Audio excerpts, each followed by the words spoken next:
야, 여기 노숙자는 출입금지야! 당장 나가! 임소희의 날카로운 목소리가 한적한 분식집 안을 찢었습니다. 오후 4시 손님이 뜸한 시간이었죠. 낡은 작업복에 얼룩진 모자를 눌러 쓴 남자가 분식집 문을 열고 들어섰어요. 구부정한 자세로 천천히 걸어오는 모습이 영락없는 노숙자 같았습니다. 하지만 그 남자는 다름 아닌 박대호 회장이었어요. 전국의 26개 아파트 단지를 소유한 건설회사 대성건설의 회장. 자수성가로 5천억 원대 재산을 일군 사업가였죠. 62살의 박대호는 아들 박준혁이 데려온 예비 며느리 임소희를 시험하기로 마음먹었습니다. 며칠 전 가족 식사 자리에서 임소희는 완벽했어요. 우아한 말투, 공손한 태도, 세심한 배려까지. 하지만 박대호의 오랜 사업 경험은 그녀에게서 어딘가 불편한 기운을 느꼈습니다. 너무 완벽했거든요. 마치 연습한 것처럼 말이죠. 그래서 박대호는 오늘 직접 확인하러 온 겁니다. 임소희가 부업으로 일한다는 이 분식집에 노숙자 행세를 하며 말이에요. 냄새나게 왜 여기 들어와? 장사 안 되잖아! 임소희는 코를 막으며 박대호를 향해 손사래를 쳤습니다. 28살의 임소희는 명품 브랜드 매장에서 일하는 직원이었어요. 주말마다 이 분식집에서 부업을 했죠. 사장님이 친척이라 부탁을 받았다고 했습니다. 하지만 지금 그녀의 얼굴에는 명품 매장 직원답지 않은 천박한 표정이 가득했어요. 아가씨, 나 그냥 떡볶이 하나만 주이소. 박대호는 일부러 경상도 사투리를 섞어가며 말했습니다. 목소리도 떨리게 냈죠. 돈은 있는지나 확인해봐요. 임소희가 비웃듯 말했습니다. 박대호는 주머니를 뒤적이며 천천히 1,000원짜리 지폐 5장을 꺼냈어요. 5,000원이었습니다. 손이 떨리는 척하며 카운터에 올려놓았죠. 5,000원이요? 떡볶이가 6,000원인데요. 임소희는 돈을 집어던지듯 밀어냈습니다. 부족하면 못 파는 거 당연하잖아요. 박대호의 가슴이 철렁했어요. 겨우 1,000원 차이인데 이렇게까지 냉정할 수 있다니. 그는 임소희의 눈을 바라봤습니다. 그 눈에는 가난한 사람을 향한 명백한 경멸이 담겨 있었어요. 아가씨, 내가 배가 고파서 그러는데 1,000원만 깎아주이소. 박대호가 애원하듯 말했습니다. 하지만 임소희는 고개를 돌렸어요. 그러면서 손님 안 받는다며 나가라고 손짓했습니다. 남의 가게에서 구걸하지 말고 복지관이나 가세요. 그때 옆 테이블에 앉아있던 중년 여성이 지갑을 열었어요. 제가 1,000원 드릴게요. 할아버지, 떡볶이 드세요. 박대호는 고맙다며 허리를 굽혔습니다. 하지만 임소희는 그 돈마저 받지 않았어요. 아줌마, 그럴 필요 없어요. 이런 사람들 한 번 받아주면 매일 온다고요. 임소희의 말에 박대호는 그녀의 본 모습을 확실히 봤습니다. 가난한 사람을 사람 취급도 하지 않는 차가운 시선. 돈이 없으면 인간도 아니라는 듯한 태도였어요. 사흘 전 자신의 저택에서 보여준 그 우아하고 따뜻한 모습은 완전히 거짓이었던 겁니다. 박대호는 천천히 돈을 주워 담으며 분식집을 나섰어요. 문을 닫는 순간 뒤에서 임소희의 목소리가 들렸습니다. 진짜 지저분하게 냄새까지 나고 짜증나 죽겠네. 박대호는 골목 모퉁이에 서서 분식집을 바라봤습니다. 마음이 무거웠어요. 저 여자가 정말 아들 박준혁과 결혼할 자격이 있을까요? 돈과 겉모습만 보고 사람을 판단하는 여자가 과연 진정한 가족이 될 수 있을까요? 박대호는 더 확실한 증거를 보기로 했습니다. 오늘 시험은 이제 시작일 뿐이었으니까요. 영상 시청 전 구독과 좋아요 부탁드립니다. 박대호는 서울 강남에서 나고 자란 토박이가 아니었습니다. 경상남도 작은 농촌 마을에서 태어나 20살에 상경했죠. 손에 쥔 건 고등학교 졸업장과 5만 원뿐이었어요.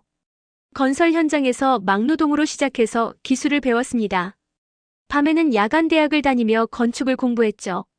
30살에 작은 건설 회사를 차렸고 40살에 대성건설을 설립했습니다. 지금은 62살 업계에서 손꼽히는 회장이 되었지만 그는 여전히 겸손했어요. 가난했던 시절을 잊지 않았고 어려운 사람들을 함부로 대하지 않았습니다. 그래서 오늘 임소희의 태도가 더욱 충격이었던 거예요. 박대호는 다시 분식집으로 돌아갔습니다. 이번에는 창문 밖에서 지켜보기로 했죠. 오후 5시가 되자 손님들이 하나둘 들어오기 시작했어요. 먼저 들어온 건 70대쯤 되어 보이는 할머니였습니다. 허리가 굽은 할머니는 천천히 자리에 앉았어요. 여기요, 라면 하나요. 할머니의 목소리는 작고 떨렸습니다. 임소희는 대충 고개만 끄덕이고는 핸드폰만 만지작거렸어요. 할머니를 쳐다보지도 않았죠. 10분이 지나도 라면이 나오지 않았습니다. 할머니가 조심스럽게 손을 들었어요. 저기 아가씨, 라면이. 그 소리에 임소희가 짜증스럽게 대꾸했습니다. 지금 바쁘다니까요, 기다리세요. 하지만 분식집 안에는 손님이 겨우 3명뿐이었어요. 전혀 바쁘지 않았습니다.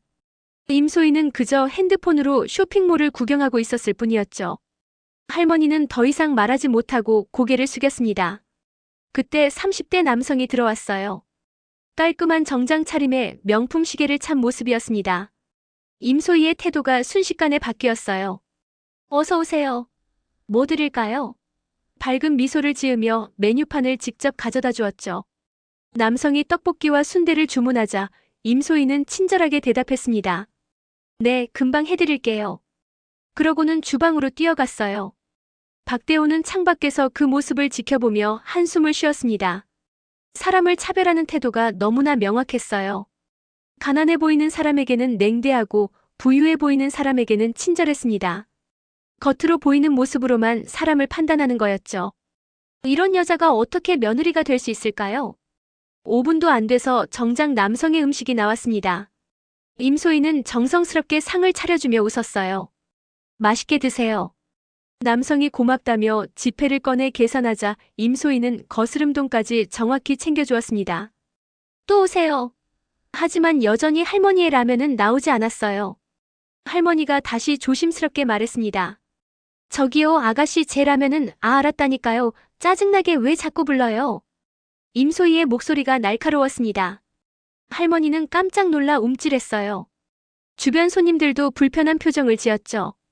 박대호는 주먹을 꽉 쥐었습니다. 저 모습이 바로 임소희의 진짜 얼굴이었어요. 돈 없고 힘없는 사람에게는 함부로 대하는 교만한 인간.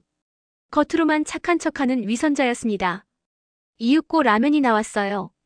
하지만 임소희는 상을 툭 던지듯 할머니 앞에 놓았습니다. 국물이 조금 흘러 할머니 옷에 튀었죠. 할머니가 놀라 휴지를 찾자 임소희는 한숨만 쉬었어요. 조심하시지 그래요, 정말. 마치 할머니 잘못이라는 듯 말했습니다. 할머니는 미안하다며 고개를 숙였어요. 박대호는 더 이상 참을 수 없었습니다. 박대호는 다시 분식집 안으로 들어갔습니다. 이번에는 더 구부정하게 걸으며 연기를 했어요. 모자를 더 깊이 눌러쓰고 기침까지 했죠.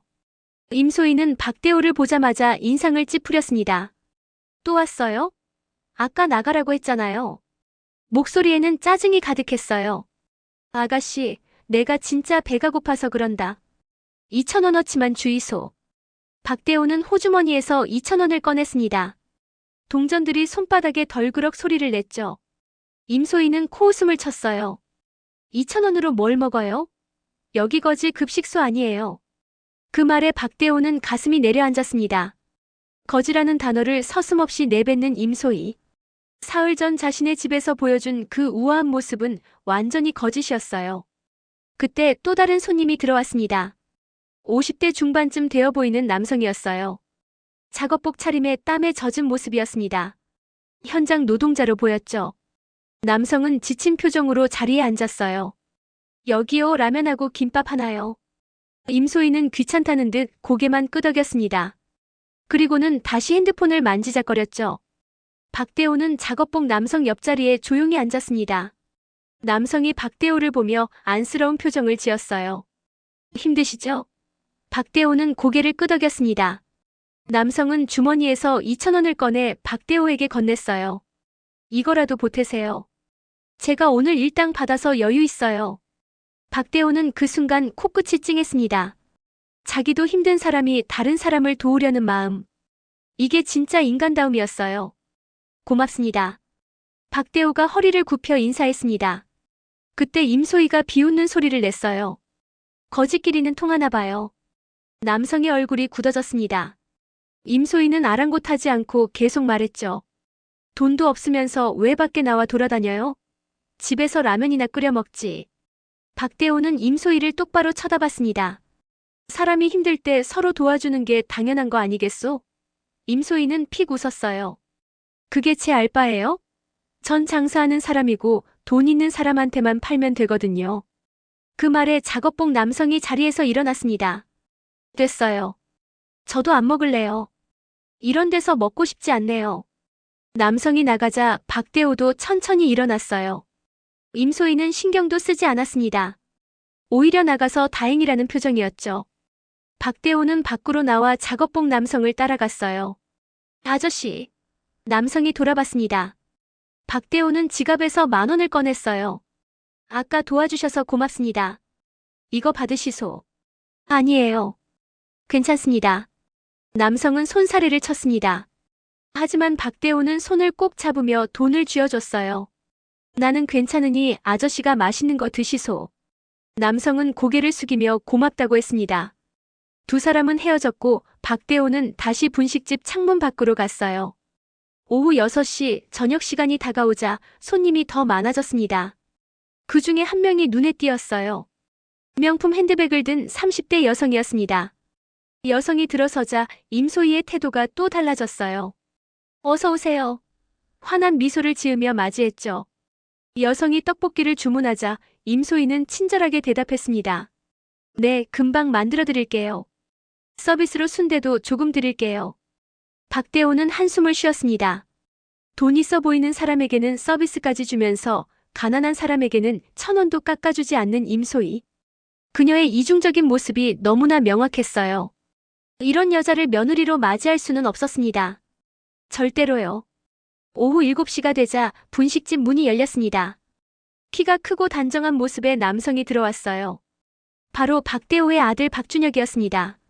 35살의 준혁은 건축가로 일하고 있었죠. 아버지 회사가 아닌 외국계 건축사무소에서 자신의 길을 걷고 있었어요. 성실하고 진지한 성격의 준혁은 임소희를 진심으로 사랑한다고 생각했습니다. 소희야. 준혁이 환하게 웃으며 손을 흔들었어요. 임소희의 얼굴이 순식간에 바뀌었습니다. 아까까지의 차갑고 거친 표정은 온데간데 없었어요. 대신 밝고 사랑스러운 미소가 입가에 번졌죠. 오빠, 왔어요? 임소희는 앞치마를 벗으며 준혁에게 다가갔습니다. 목소리까지 달콤하게 변했어요. 박대호는 창밖에서 그 장면을 지켜보며 소름이 돋았습니다. 완전히 다른 사람이었어요.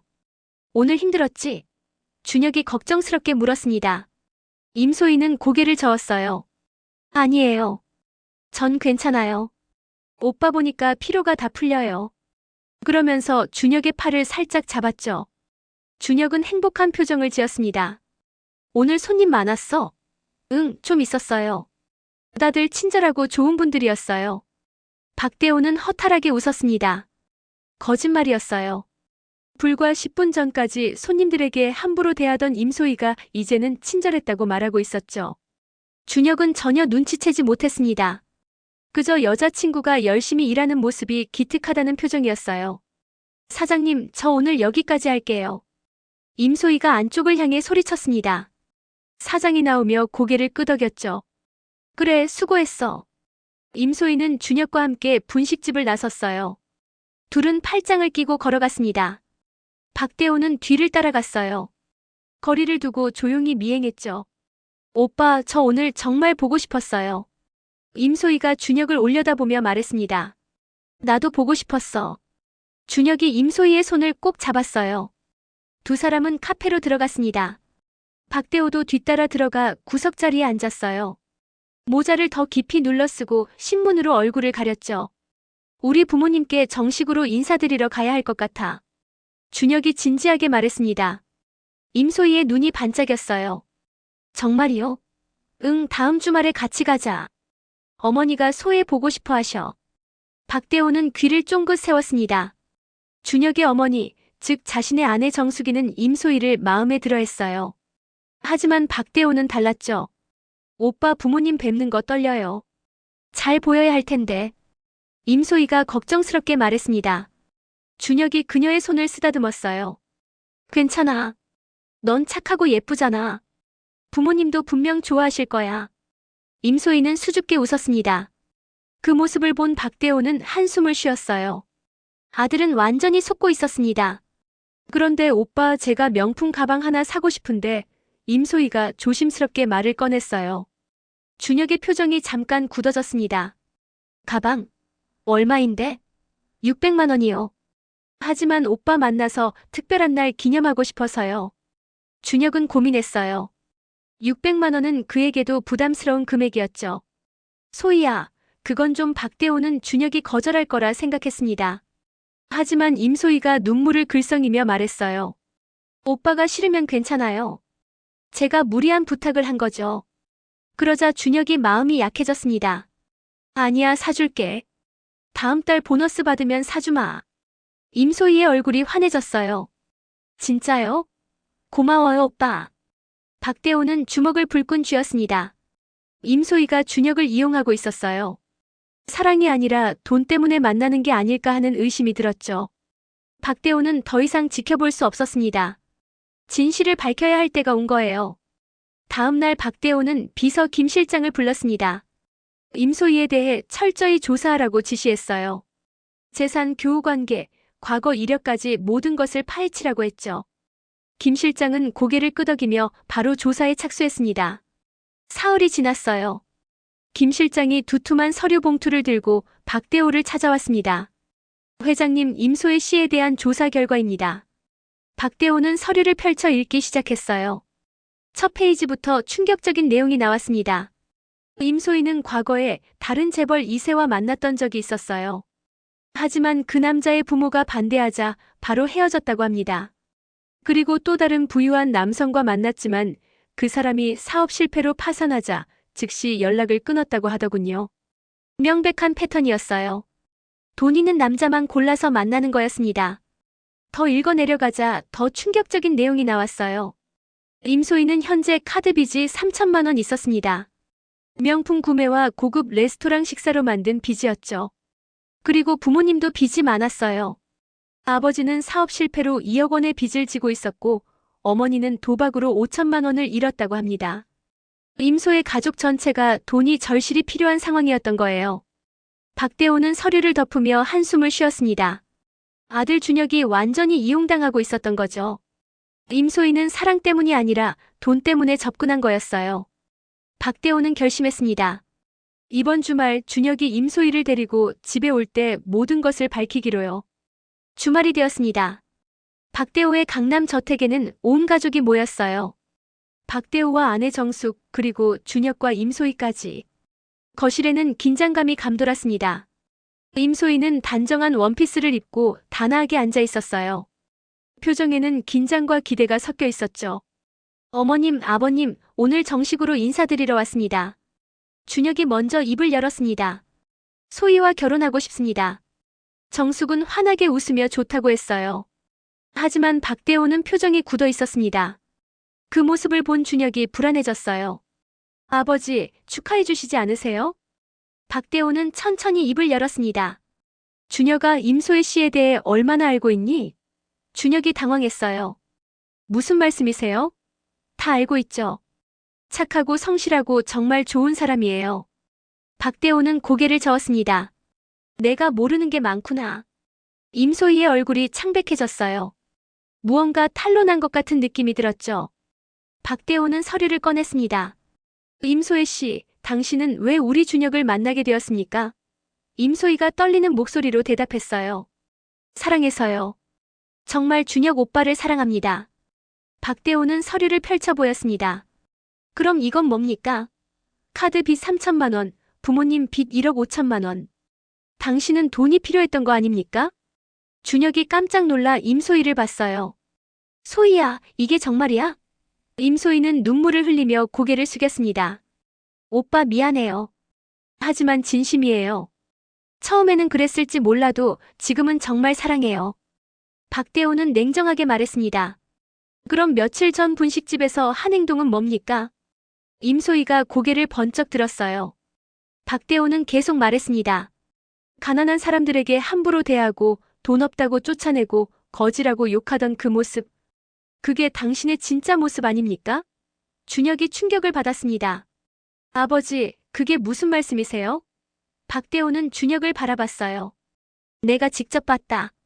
노숙자 차림으로 분식집에 갔더니 당신 여자친구가 나를 쫓아냈어. 거실이 침묵에 휩싸였습니다. 준혁은 믿을 수 없다는 표정으로 임소희를 바라봤어요. 소희야, 아버지 말씀이 사실이야? 임소희는 눈물을 뚝뚝 흘리며 변명하기 시작했습니다. 오빠, 저는 그날 정말 힘들었어요. 손님들이 너무 많아서 정신이 없었고요. 그래서 실수한 거예요. 일부러 그런 게 아니에요. 박대호는 고개를 저었습니다. 실수가 아니었어요. 당신은 분명히 가난한 사람을 무시했습니다. 돈 있는 손님에게는 친절하면서 돈 없는 사람에게는 함부로 대했죠. 그게 당신의 본성입니다. 임소희가 발끈했어요. 아니에요. 저는 그런 사람 아니에요. 아버님이 오해하신 거예요. 김 실장 들어오세요. 박대호의 말에 김 실장이 노트북을 들고 들어왔습니다. 그리고 노트북을 켰어요. 화면에는 분식집 내부가 보였습니다. CCTV 영상이었죠. 박대호가 사장에게 부탁해서 구한 영상이었어요. 영상에는 임소희가 박대호를 쫓아내는 장면이 선명하게 담겨 있었습니다. 야, 여기 노숙자는 출입금지야. 당장 나가. 영상 속 임소희의 목소리가 거실에 울려 퍼졌어요. 냄새나게 왜 여기 들어와. 장사 안 되잖아. 준혁의 얼굴이 창백해졌습니다. 영상은 계속 이어졌어요. 할머니에게 짜증내는 장면, 작업복 남성을 무시하는 장면, 부유한 손님에게만 친절한 장면까지. 모든 게 낱낱이 드러났습니다. 준혁이 소파에 주저앉았어요. 믿을 수 없다는 표정이었죠. 소희야, 내가 정말 이런 사람이었어? 임소희는 더 이상 변명할 수 없었습니다. 증거가 명백했으니까요. 그녀는 그저 눈물만 흘렸어요. 오빠, 미안해요. 정말 미안해요. 하지만 준혁은 고개를 돌렸습니다. 배신감이 얼굴에 가득했어요. 박대호는 아직 끝이 아니라는 듯 다시 입을 열었습니다. 그리고 더 충격적인 사실이 있습니다. 임소희 씨, 당신은 지금도 다른 남자를 만나고 있죠? 임소희가 깜짝 놀라 고개를 들었어요. 아니에요. 그런 거 없어요. 박대호는 김 실장에게 고개를 끄덕였습니다. 김 실장이 다른 사진들을 꺼냈어요. 임소희가 명품 매장에서 일하는 부장과 함께 있는 사진이었습니다. 호텔 로비에서 손을 잡고 있는 모습, 고급 레스토랑에서 식사하는 모습까지. 사진은 일주일 전 것이었어요. 준혁이 임소희와 만나는 중에도 다른 남자를 만나고 있었던 겁니다. 준혁이 벌떡 일어났습니다. 이게 뭐야? 내가 나를 배신한 거야? 임소희는 더 이상 변명하지 못했어요. 그저 고개를 숙이고 울기만 했죠. 준혁의 손이 떨렸습니다. 분노와 배신감으로 온몸이 떨렸어요. 나는 너를 진심으로 사랑했는데 너는 나를 이용만 한 거구나. 박대호가 준혁의 어깨에 손을 올렸습니다. 준혁아, 지금이라도 알게 되어 다행이야. 결혼 전에 알았으니 얼마나 다행이니. 준혁은 눈물을 닦으며 고개를 끄덕였어요. 그리고 임소희를 향해 말했습니다. 소희야, 아니 임소희 씨. 우리 이제 끝입니다. 다시는 연락하지 마세요. 임소희가 준혁의 다리를 붙잡았어요. 오빠, 제발 한 번만 용서해줘요. 다시는 안 그럴게요. 정말로 오빠를 사랑해요. 하지만 준혁은 그녀의 손을 뿌리쳤습니다. 사랑? 당신은 사랑이 뭔지도 모르는 사람이에요. 임소희는 바닥에 주저앉아 울었습니다. 하지만 아무도 동정하지 않았어요. 박대호가 마지막으로 말했습니다. 임소희 씨, 이제 나가주시죠. 다시는 우리 가족 앞에 나타나지 마세요. 김 실장이 임소희를 일으켜 세웠어요. 임소희는 비틀거리며 저택을 나갔습니다. 문이 닫히는 순간 모든 게 끝났어요. 한 달이 지났습니다. 임소희의 삶은 완전히 무너졌어요. 명품 매장에서도 잘렸습니다. 박대호가 직접 개입한 건 아니었지만 소문은 빠르게 퍼졌죠. 재벌가 아들을 이용하려다 들킨 여자라는 소문이요. 명품 업계는 좁았어요. 금방 모두가 알게 되었습니다. 분식집 부업도 그만둬야 했어요. 사장이 CCTV 영상이 퍼진 것을 알고 해고했죠. 손님들을 함부로 대한 게 알려지면서 분식집 평판까지 나빠졌으니까요. 임소희는 일자리를 잃었습니다. 카드 빚 3천만 원은 갚을 방법이 없었어요. 독촉 전화가 하루에도 수십 통 걸려왔죠. 부모님도 화가 나 있었습니다. 재벌가와 결혼해서 빚을 갚아줄 거라 기대했는데 모든 게 틀어졌으니까요. 아버지는 임소희를 원망했어요. 내가 잘못해서 이렇게 된 거야. 제대로 처신했으면 지금쯤 며느리 됐을 텐데. 임소희는 자기 방에 틀어박혀 울기만 했습니다. 명품 매장 부장과의 관계도 끝났어요. 부장은 임소희가 재벌가 아들과 동시에 만나고 있었다는 사실에 분노했죠. 당신은 나도 이용한 거였어. 이제 연락하지 마. 부장은 차갑게 말하며 연락을 끊었습니다. 임소희는 완전히 혼자가 되었어요. 구직 활동도 쉽지 않았습니다. 어디에 이력서를 내도 떨어졌어요. 업계에 소문이 퍼진 탓이었죠. 한때 우아하고 똑똑하다고 칭찬받던 임소희. 하지만 지금은 아무도 그녀를 원하지 않았습니다. 겉모습만 화려했을 뿐 내면은 비어 있었으니까요. 어느 날 임소희는 거울 앞에 섰어요. 초췌해진 자신의 모습을 보며 후회했습니다. 왜 그렇게 살았을까요? 왜 사람을 돈으로만 판단했을까요? 만약 박준혁을 진심으로 사랑했다면 지금쯤 행복했을 텐데. 하지만 이미 늦었어요. 돌이킬 수 없었습니다. 한편 박대호는 아들 준혁을 위로하고 있었습니다. 준혁은 한동안 상처받아 힘들어했어요. 진심으로 사랑했다고 생각했는데 배신당한 거니까요. 아버지, 제가 너무 순진했나 봐요. 사람을 제대로 보지 못했어요. 박대호는 아들의 어깨를 토닥였습니다. 아니다. 내가 순수하게 사랑한 건 잘못이 아니야. 다만 상대가 잘못된 거지. 그리고 박대호는 말했어요. 진짜 사랑은 겉모습이나 돈이 아니라 마음으로 하는 거란다. 어려울 때 함께 해주고 힘들 때 위로해주는 사람. 그런 사람이 진짜 배우자감이지. 준혁은 고개를 끄덕였습니다. 교훈을 얻은 거였어요. 몇 주 후 박대호는 준혁에게 한 여성을 소개했습니다. 김은정이라는 32살 여성이었어요. 사회복지사로 일하며 어려운 사람들을 돕고 있었죠. 박대호가 자선 행사에서 만난 여성이었습니다. 은정은 화려하지 않았지만 따뜻했어요.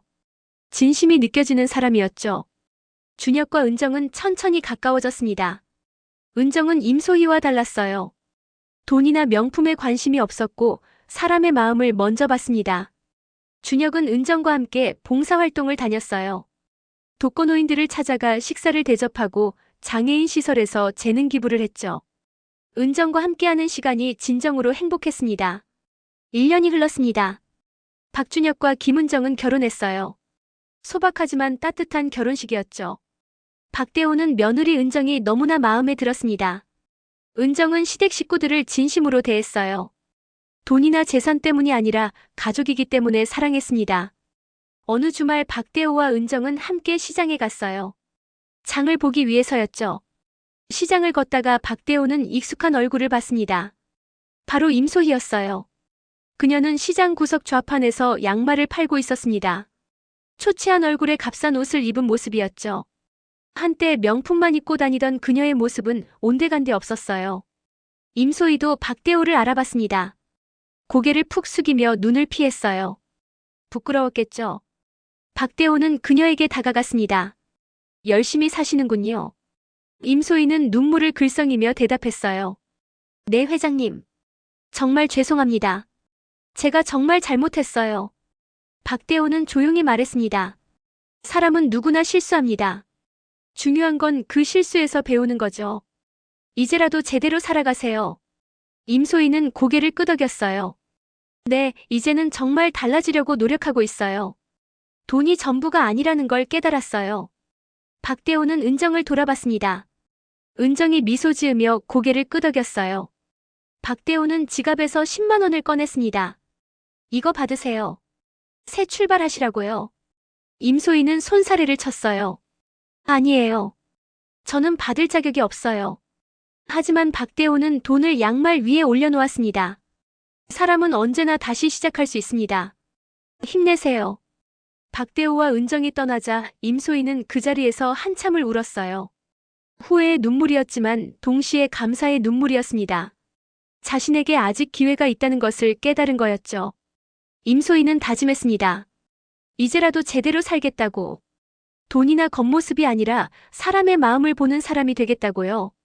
저녁 무렵 박대호 가족은 함께 식사를 했습니다. 은정이 정성스럽게 차린 저녁상이었어요. 준혁은 행복한 미소를 지으며 아내를 바라봤습니다. 박대호는 며느리 은정의 손을 잡았어요. 은정아, 우리 가족이 되어줘서 고맙구나. 은정은 수줍게 웃었습니다. 아버님, 제가 더 감사하죠. 좋은 가족을 만나서요. 박대호는 흐뭇하게 웃었어요. 진짜 가족은 이런 거구나. 서로를 진심으로 아끼고 사랑하는 것. 돈이나 재산이 아니라 마음으로 연결되는 것 말이죠. 박대호는 준혁을 바라봤습니다. 준혁아, 아빠가 노숙자 차림으로 분식집에 간 이유를 이제 알겠니? 준혁이 고개를 끄덕였어요. 네, 아버지. 사람의 진짜 모습을 보려면 어려운 상황에 놓였을 때를 봐야 한다는 거죠. 그때 진심이 드러나니까요. 맞다. 사람은 편할 때는 누구나 친절할 수 있어. 하지만 힘들 때, 여유 없을 때 어떻게 행동하느냐가 진짜 인품이란다. 박대호의 말에 은정이 덧붙였습니다. 저도 복지관에서 일하면서 느꼈어요. 진짜 좋은 사람은 약자를 어떻게 대하느냐로 알 수 있다고요. 식사를 마친 후 박대호는 서재에 홀로 앉았어요. 창밖을 바라보며 생각에 잠겼습니다. 1년 전 그날 분식집에서 임소희의 본 모습을 본 게 얼마나 다행인지 몰라요. 만약 결혼까지 갔다면 준혁이 평생 불행했겠죠. 이제 준혁은 진짜 배우자를 만났습니다. 마음이 따뜻한 은정과 함께라면 행복할 거예요. 박대호는 미소 지었습니다. 인생에서 가장 중요한 건 돈이 아니라 사람이었어요. 진심 어린 사람, 어려울 때 함께해주는 사람, 약자를 배려하는 사람. 그런 사람이 진짜 가치 있는 사람이었죠. 박대호는 다시 한번 다짐했습니다. 앞으로도 사람을 겉모습이 아니라 마음으로 볼 거라고요. 오늘 이야기 어떠셨나요? 예비 며느리를 시험한 회장의 이야기였습니다. 진정한 인품은 어려운 상황에서 드러난다는 교훈을 얻으셨길 바래요. 여러분의 소중한 댓글 하나하나가 정말 큰 힘이 됩니다. 구독과 좋아요도 꼭 부탁드려요. 시청해주셔서 진심으로 감사합니다.